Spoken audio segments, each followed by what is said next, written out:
Bonjour, dans cette vidéo on va parler d'une des chaînes YouTube qui a le plus arnaqué, manipulé et pris pour des débiles sa communauté, Lama Fâché. Donc cette chaîne YouTube a été créée le 20 février 2016 et a réussi à atteindre 1 600 000 abonnés en à peu près 1 an et demi, et la somme astronomique de 313 millions de vues. Donc comment cette chaîne a réussi à avoir autant de vues? C'est tout simplement en, comme je l'ai dit avant, manipulant et se foutant de la gueule de sa communauté. Premièrement, sachez que la chaîne de Lama Fâché est en réalité une entreprise gérée par un supérieur dont on ne connaît même pas l'identité.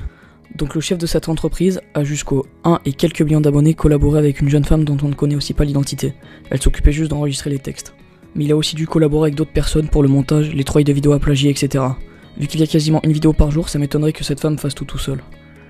Donc en effet, cette chaîne se base tout simplement sur le plagiat des contenus des chaînes de top américaines ou espagnoles les plus connues. Donc voici quelques screens. Sachez que c'est pareil pour la quasi-totalité de leurs vidéos. Ils ne font que reprendre et traduire. Et même parfois ils utilisent les mêmes images qu'il y a à l'intérieur des vidéos, en plus des choses dites. Donc rien qu'avec ça, on peut dire que cette chaîne ne vaut rien et qu'elle devrait être supprimée de YouTube. Tout simplement car elles se font des sommes d'argent phénoménales en plagiant des vidéos. Une sorte de machine à maths podcast en fait. En plus de ça, quasiment toutes les miniatures sont faites pour attirer un max de gens. Je vous laisse voir.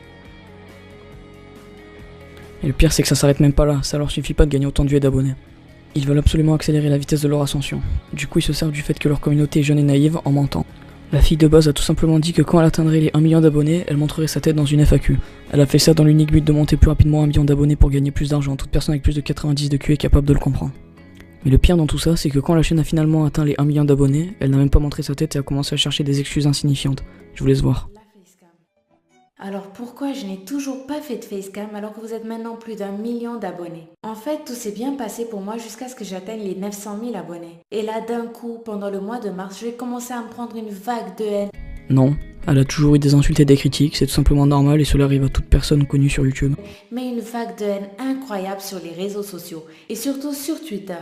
En fait, j'ai reçu énormément de menaces physiques et d'insultes sans que je sache ce que j'avais fait à ces gens. Moi, ce que je sais, c'est qu'on est en 2017 et s'abonner à YouTube est toujours gratuit. Si tu aimes une vidéo, tu la regardes. Si tu ne l'aimes pas, tu cliques ailleurs et tu fais ta vie. Mais visiblement, ça, certaines personnes ne le comprennent pas et ils se sont attaqués à moi. Honnêtement, vu tout ça, je n'avais plus du tout envie de me montrer. Elle dit qu'elle ne veut pas montrer sa tête à cause des haineux, mais est-ce qu'elle pense 2 secondes à tous les pigeons qui l'adorent et la complimentent tous les jours? Je me suis dit que si toute cette haine gratuite, je la reçois alors que les gens ne savent même pas qui je suis, alors qu'est-ce que ça va être quand ils auront un nom et un visage à qui s'attaquer? Elle n'a jamais dit qu'elle donnerait son nom et son prénom, juste son visage.